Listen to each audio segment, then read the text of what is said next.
Hello everyone. आज ये करते हैं स्फेरिकल बलून वाला क्वेश्चन। अब इस बलून क्वेश्चन को कराते हुए ना हमेशा मुझे एक किस्सा याद आता है जो मेरे बोर्ड पेपर के अराउंड सर ने हमें सुनाया था। तो ये बात है 2000 की, जब मैंने अपना 10th बोर्ड एग्जाम दिया था। इतनी पुरानी हूँ मैं। तो सब सर ने बताया था कि 1996 या 97 के बोर्ड पेपर में ये क्वेश्चन आया था। बोर्ड पेपर में ये क्वेश्चन आया था और लिटरली इतना मुश्किल क्वेश्चन था। उस टाइम पर बच्चों से सॉल्व नहीं हुआ था। तो 6 मार्क्स का क्वेश्चन ऐसा वाला हो तो कहते हैं एक बार ना हाहाकार नहीं होता, ह्यू एंड क्राई बहुत हुआ था।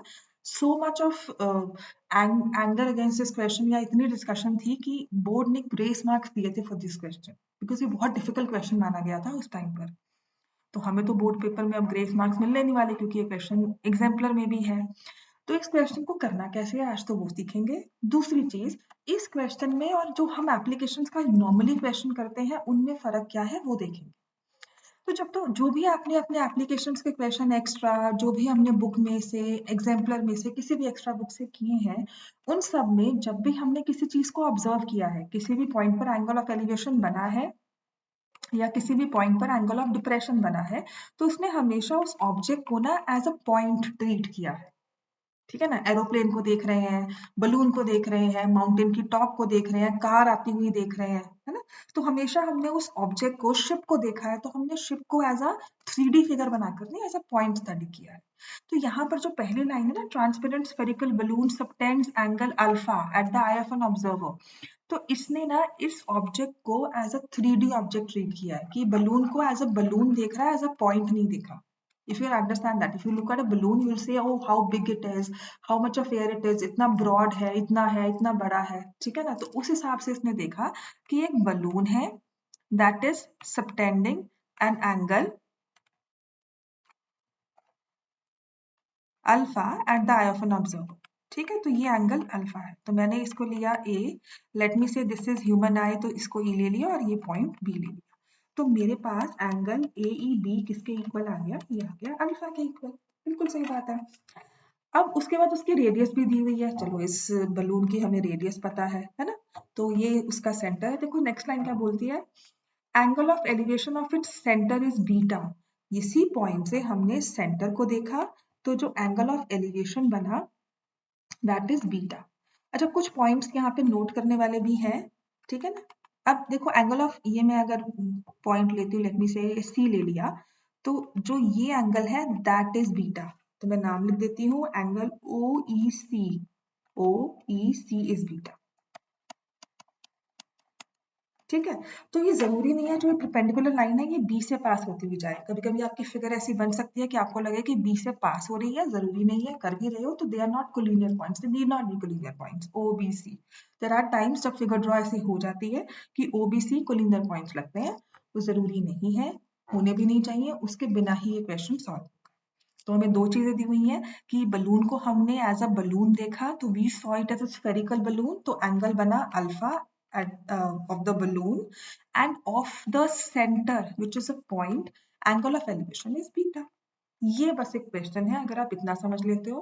फिर उसके बाद उसने हमें रेडियस दिया हुआ है, तो रेडियस को दिखाने के लिए मैंने ओ और ए को ज्वाइन कर दिया और ये हुआ रेडियस। ठीक है, तो दो चीजें हैं ये। आई थिंक ये क्वेश्चन इकलौता होगा जो सर्कल्स के कॉन्सेप्ट्स को यूज करता है। ठीक है ना, सर्कल्स में आपने दो चीजें की है, एप्लीकेशन ऑफ सर्कल्स का क्वेश्चन इकट्ठा है। तो सर्कल्स में आपने दो चीजें की थी, tangent from external point are equal, ठीक है, और एक है हमारा दूसरा radius is perpendicular to tangent, है ना। ये तो हमें याद ही है दो चीजें सर्कल्स में जो हमने की थी, radius is perpendicular to tangent at point of contact. तो इसका मतलब जो ये एंगल है ना, ये 90 डिग्री पर है। अब यहीं से हमारा ट्रिग्नोमेट्री शुरू हो जाता है जब 90 डिग्री का एंगल कोई ट्राइंगल देखते हैं। तो angle O A E is 90 degree, right. और ऐसे ही angle O C E also 90 degree. तो ये तो बेसिक हमारी ट्रिग्नोमेट्री हमने एक्सप्लेन कर दी कि 90 डिग्री का एंगल है तो वहां पर हम साइन टैन कॉट जो भी है वो लगा सकते हैं। अब दूसरी चीज जो हम यहाँ पे स्टडी करेंगे, जो सर्कल्स का ही यूज करेंगे, तो आई थिंक आप सब लोग ने ये तो रूल किया हुआ है कि triangle A O E is congruent to triangle B O E. ये तो हमें पता है ना, ये तो हम सर्कल्स में कितने क्वेश्चंस में कर चुके हैं कि ये दोनों ट्राइंगल्स कॉन्ग्रुएंट होते हैं।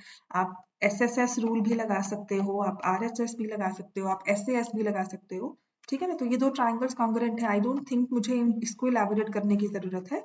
ये दो ट्राइंगल्स आपस में कॉन्ग्रुएंट है। कौन से वाले देखो, मैं फिर से कह रही हूँ, एंड ट्राइंगल AOE और ट्राइंगल BO, ये हमारे आपस में कॉन्ग्रुएंट है। तो इसका यूज कहाँ होगा? देखो मैंने AEB को अल्फा कहा था, तो मुझे पता है angle AEO is equal to angle BE, है ना।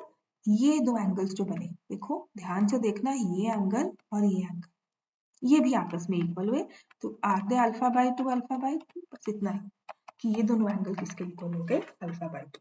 तो ये एक चीज है, इंपॉर्टेंट थिंग, जो मैं यूज करना चाहूंगी इस क्वेश्चन में, जो यूज होगा other than this beta. Beta भी राइट एंगल ट्राइंगल में एग्जिस्ट करता है और अल्फा बाई टू भी अब राइट एंगल ट्राइंगल में एग्जिस्ट कर रहा है। ठीक हो गया। तो अब आते हैं हमारे ट्रिग्नोमेट्री के इस क्वेश्चन की सॉल्विंग पर। ये तो हमने अब इस क्वेश्चन को समझा, पूरा एक्सप्लेन किया कि ये सर्कल्स में है, टेंजेंट्स इक्वल होती है, तो therefore these two triangles are congruent, hence ये एंगल अल्फा बाई टू हो गया, ये एंगल 90 है। तो अब मैं ले रही हूँ in triangle OAE, right angle triangle है ना। तो मैं ले रही हूँ AO या OA अपॉन OE। ठीक है। अब आप ध्यान से देखो, ये अल्फा बाई टू था, इसके ऑपोजिट साइड ली है, और यहाँ से 90 के ऑपोजिट वाली साइड हाइपोटेन्यूज ली है, तो मेरी रेशियो हो गई साइन अल्फा बाई टू।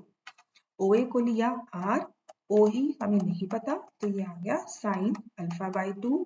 तो अगर मुझे OE की वैल्यू निकालनी है, तो मैं क्या लिखूंगी? R upon sine alpha by to, जिसे हम लिख देते हैं OE को R को सीकेंट अल्फा बाय। ठीक है, तो ये हमने OE की वैल्यू निकाली। सो OE देखो कॉमन पोर्शन हो जाता है ट्रायंगल OCE में और OAE में।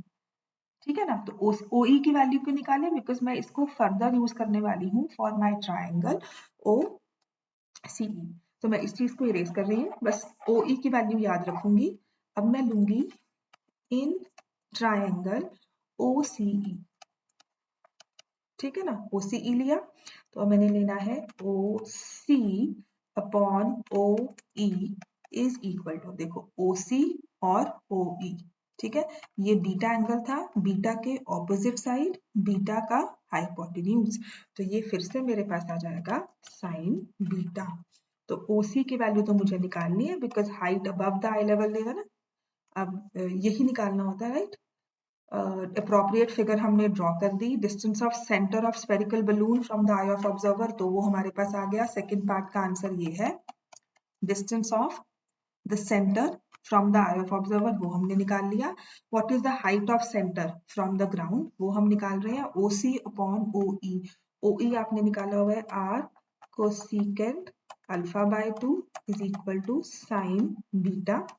तो ये आ जाएगा OC is equal to, cross multiply कर देंगे, R cosecant alpha by two sine beta.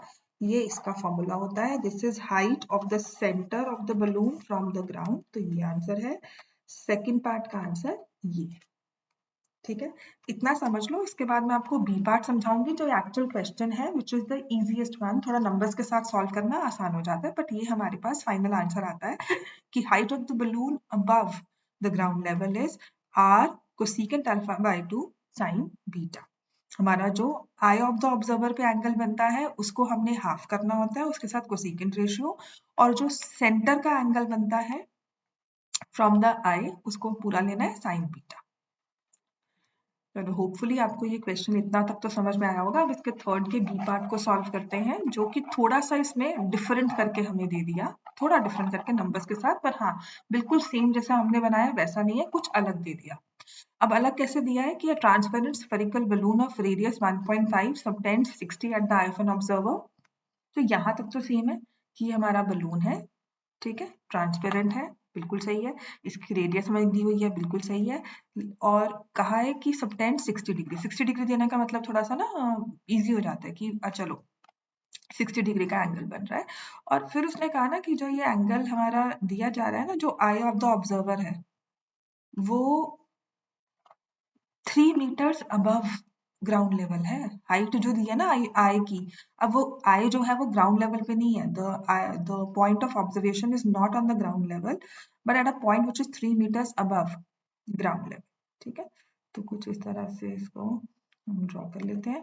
ठीक है ना, तो देखो ये ए था, इसको मैंने बी लिया और यहाँ पे ई लिया। This eye is 3 metres above ground level, तो हमने वो ले लिया। ठीक है ना, अब यहीं से हम सेंटर को देख रहे हैं, तो सेंटर मैंने कुछ ये पॉइंट मान लिया और यहाँ से, ठीक है, बिल्कुल ये रहा, कुछ ऐसा ही ये हमारे पास बनकर आएगा। तो that's why I am saying कि यहाँ पर 90 डिग्री एंगल नहीं होगा। थोड़ा सा इस चीज को मैं फिर से अच्छे से ड्रॉ कर देती हूँ। जब मैंने आपको कहा था that is just the position of the points, थोड़ी सी फिगर की ड्रॉइंग ऐसी हो जाती है, आपको वो पॉइंट को अलग रखना ही होगा। तो इसके लिए थोड़ा सा ना आई गो फ्रॉम हियर, ठीक है, कुछ ऐसे, right, this is the centre O, और ऐसे जा रहा है। Now this point is 3 metres above the ground level, right.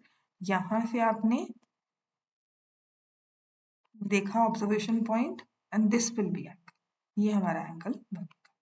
तो आई होप ये फिगर मैं थोड़ा सा आपको जस्टिफाई करके दिखाती हूँ। देखो ये ओ ई और ये है बी, तो मेरे पास एंगल ए ई बी किसके इक्वल है, that is equal to 60 degrees. तो ये कंप्लीट एंगल जो है ये 60 डिग्री है। ठीक है, तो ये है हमारा 60 डिग्री एंगल। फिर इसके बाद मुझे कहा गया है एंगल ओ ई, यहाँ पे सी लिया था ना, तो एंगल ओ, सॉरी यहाँ पे मैं ठीक से लिख दूं, angle O E C is equal to 45 degree, angle of elevation of its centre. Angle of elevation हमेशा एक ग्राउंड लेवल, एक हॉरिजॉन्टल लाइन के साथ बनता है, तो वो हॉरिजॉन्टल लाइन सी ही है। और ये हम इसको डी और ई पॉइंट, एफ पॉइंट ले लेते हैं। ठीक है, सो डीई की लेंथ 3 मीटर है, सी एफ की लेंथ भी 3 मीटर है। होपफुली अब ये फिगर आपको काफी हद तक क्लियर होगी। बस इसमें हाइट अबव 3 दिए थे, जो हम मतलब ग्राउंड लेवल पे करे थे उसको हमने थोड़ा सा हवा में और उड़ा दिया। तो this is 3 metre, this is also 3 metres. अब इसके बाद हमें क्या करना है, ये 60 मीटर आ गया यहाँ से, यहाँ पर 45 डिग्री का एंगल है। फिर मुझे पता है कि the radius is 1.5 meter. Again we'll say triangle AOE is congruent to triangle BOE, और सिर्फ इससे इतना होगा कि मेरे पास एंगल AEO जो है वो कितना आ जाएगा, 30 डिग्री।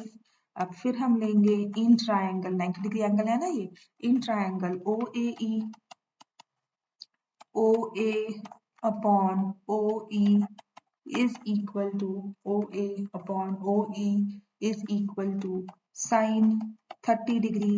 OA कितना है 1.5, OE कितना है निकालना है, sin 30 कितना होता है 1/2, तो जिससे मेरे पास OE आ गया 3 मीटर्स। तो कितने अच्छे नंबर आ गए ना।